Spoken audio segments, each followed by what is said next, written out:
Jehoiada, so we have uprooted and we have torn down, we have demolished and we have destroyed. Now it's time to build and to plant. Unfortunately, we're not going to be able to do so without more complications. Johanan, son of Kareah, and all the army officers still in the open country, came to Gedaliah at Mizpah, and said to him, "Don't you know that Baalis, king of the Ammonites, has sent Ishmael, son of Nethaniah, to take your life?" But Gedaliah, son of Ahikam, did not believe them. He should have, as it turns out. Then Johanan, son of Kareah, said privately, so they were all together in a group. Now this leader of the group is saying privately to Gedaliah in Mizpah, "Let me go and kill Ishmael, son of Nethaniah, and no one will know it. Why should he take your life and cause all the Jews who are gathered around you to be scattered, and the remnant of Judah to perish?" But Gedaliah, son of Ahikam, said to Johanan, son of Kareah, "Don't do such a thing. What you are saying about Ishmael is not true." In the 7th month. Does that mean the 7th month after they were taken captive? I'm not sure. I'm really not clear on that. But in the 7th month. Is it the 7th month of a year? If so, what year? Is it the 7th month after they were taken captive? If so, I don't know. But at any rate, in the 7th month,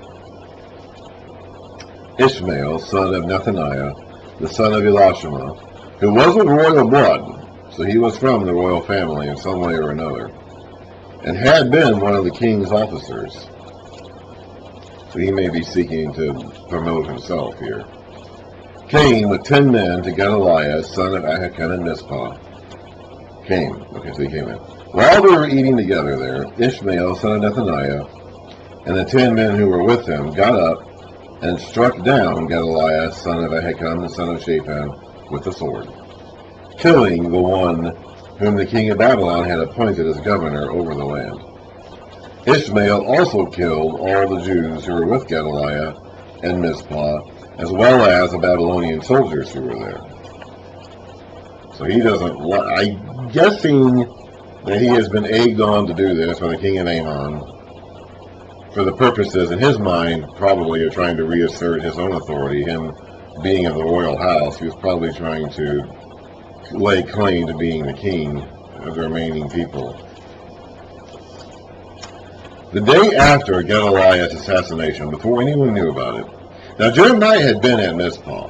Whether or not he was there for this, I'm guessing not. He must have been out of town this time. I don't really know.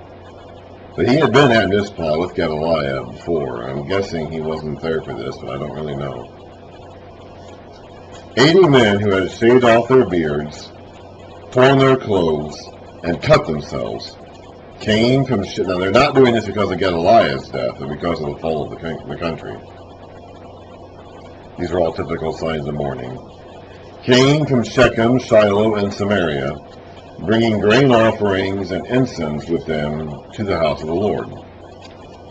Ishmael, son of Nethaniah, went out from Mizpah to meet them, weeping as he went.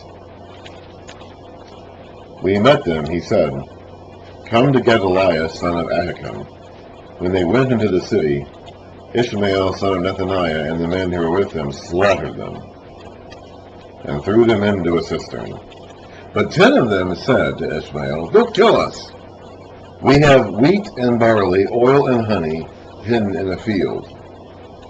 So he let them alone and did not kill them with the others. So I'm guessing they offered those to him for exchange for their lives. Now the cistern where he threw all the bodies of the man he had killed, along with Gedaliah, was the one King Asa had made as part of his defense against Baasha, king of Israel. That was a long time ago. That goes back pretty early in the days of the split kingdom. Ishmael, son of Nethaniah, filled it with the dead.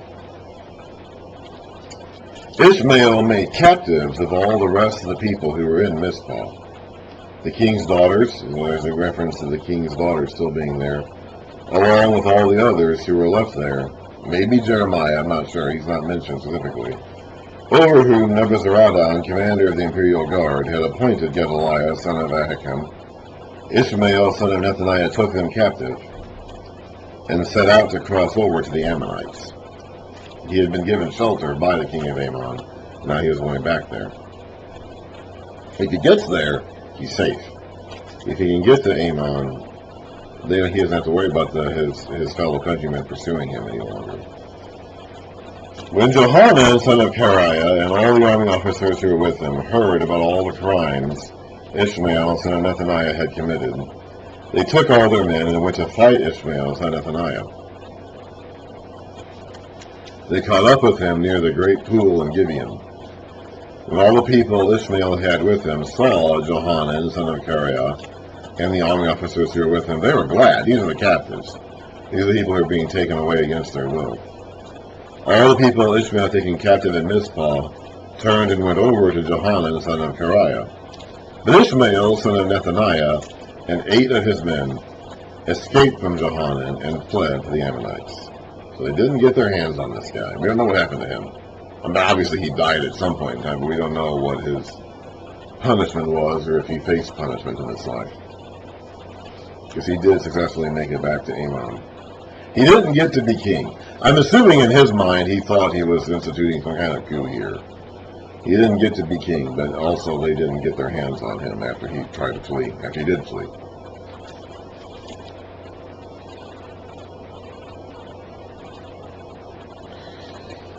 Then Johanan, son of Kareah, and all the army officers who were with him, led away all the survivors from Mizpah whom he had recovered, after Ishmael, son of Nethaniah, from Ishmael, son of Nethaniah, after he had assassinated Gedaliah, son of Ahikam, the soldiers, the women, the children, and the court officials he had brought from Gibeon.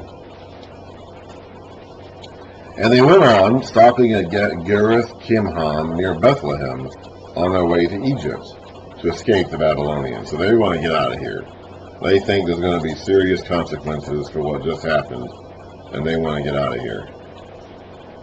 They do not want to be here when Nebuchadnezzar finds out about what happened and sends another wave of soldiers in there to slaughter them all. They were afraid of them because Ishmael, son of Nethaniah, had killed Gedaliah, son of Ahikam, whom the king of Babylon had appointed as governor over the land. Then all the army officers, including Johanan, son of Kareah, and Jezaniah, son of Hoshaiah, and all the people from the least to the greatest, approached Jeremiah the prophet and said to him, I don't know where he had been. I'm guessing he was just in this mix. I'm guessing he had been at Mizpah. He had been captured along with the other people in Mizpah who were not killed, who were taken prisoner. And I'm guessing he was just in that mix of people. But I don't really know. He's there somehow. He's there.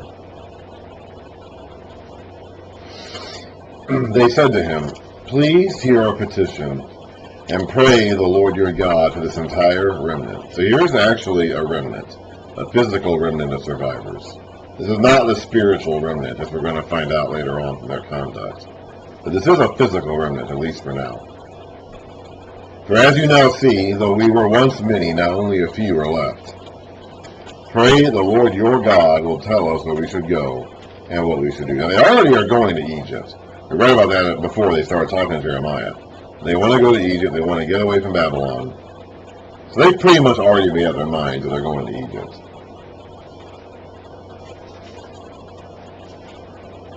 But almost as an afterthought, on their way, they decide to go ahead and seek God's blessing for their journey. I have heard you, replied Jeremiah the prophet. I will certainly pray the Lord your God as you have requested. I will tell you everything the Lord says, and will keep nothing back from you. Jeremiah probably knows that God will answer them negatively. Probably. I'm assuming he's aware enough to expect God's response to be negative. Then they said to Jeremiah, May the Lord be a true and faithful witness against us, if we do not act in accord with everything the Lord your God sends you to tell us. They're condemning themselves by saying this, by the way. Whether it is favorable or unfavorable, we will obey the Lord our God, to whom we are sending you, so that it will go well with us, but we will obey the Lord our God. They're pretty emphatic. That'll just make their guilt all the worse when they disobey what God says. 10 days later, so he made them wait a while. He made them wait 10 days. The word of the Lord came to Jeremiah. So he called together Johanan, son of Kareah, how you pronounce that, and all the army officers who were with him, and all the people from the least to the greatest. He said to them, "This is what the Lord, the God of Israel, to whom you sent me to present your petition, says. If you stay in this land, I will build you up and not tear you down." There's that. That goes all the way back to his call. He's been talking about that. He's been hitting that theme since the very beginning. Chapter 1, verse 10. Today, God speaking to Jeremiah, "Today I appoint you over nations and kingdoms to uproot and tear down, to destroy and overthrow, to build and to plant." So from that point all the way to now, near the very end, he's still hitting that theme of uprooting and planting and building and tearing down. "I will build you up and not tear you down. I will plant you and not uproot you. For I am grieved over the disaster I have inflicted on you." So the judgment should be over. And the city has fallen. The buildings have been burned. The temple has been destroyed. The captives have been led away. These are the survivors. This is the remnant. We've been talking about this remnant since Isaiah, at least. We've been talking about this idea that God will leave a remnant after the discipline. This should be them. These are the people he was talking about.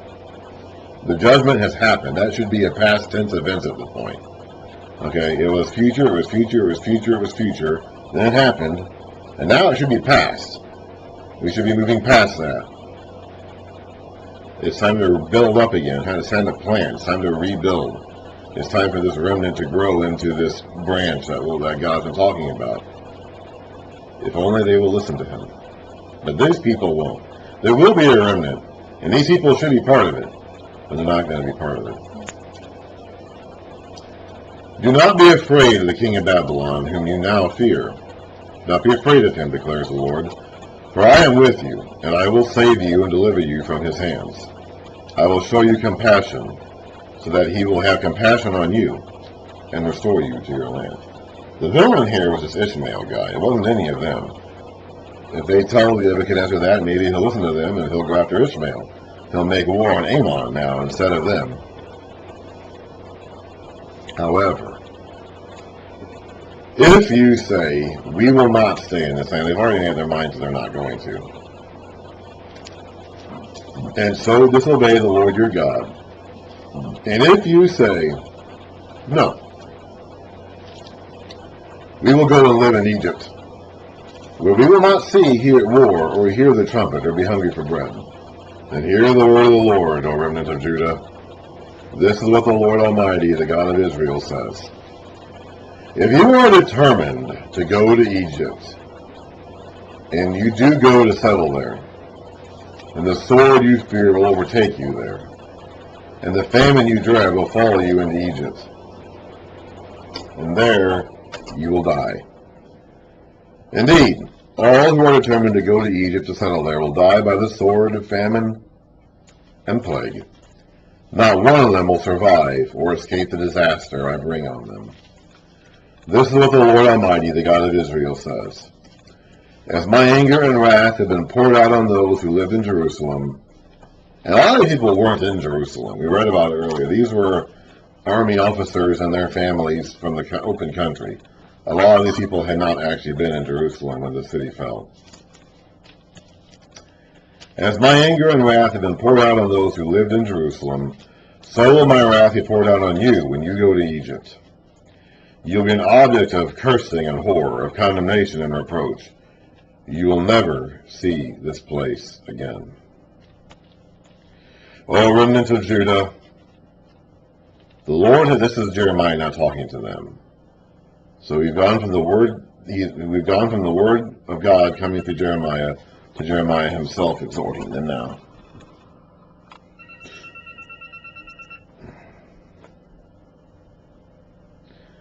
Hello?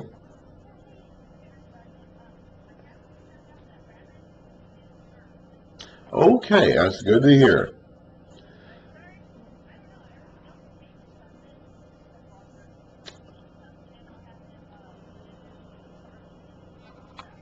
Okay. All right then. Sometimes it does, I guess. Yes. Um, okay. Well, let me know for certain when that happens, and I'll talk to you then. All right. Thank you. Okay. All righty. Thank you. Bye. Okay. It wasn't too long. Oh, remnants of Judah, the Lord has told you, do not go to Egypt. Be sure of this. I warn you today that you made a fatal mistake, or you erred in your hearts, as the footnote says down here, when you sent me to the Lord your God and said, pray to the Lord our God for us, tell us everything he says and we will do it. I have told you today, but you still have not obeyed the Lord your God in all he sent me to tell you. So now, be sure of this. You will die by the sword, famine, and plague in the place where you want to go to settle. So he knew they wanted to go to Egypt, and they were going to go regardless of what he told them. They would have been better off not asking God for permission first. At least then they could sort of claim ignorance. Kind of, sort of claim ignorance. But now they're going to be deliberately going against what God tells them to do.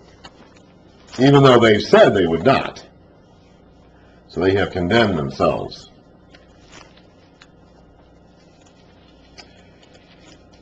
They were told never to go back to Egypt. This is another specific command that they're breaking. Now this is, of course, in the context of a king, although Johanan is acting as a leader here. Now Deuteronomy 17, it does say this.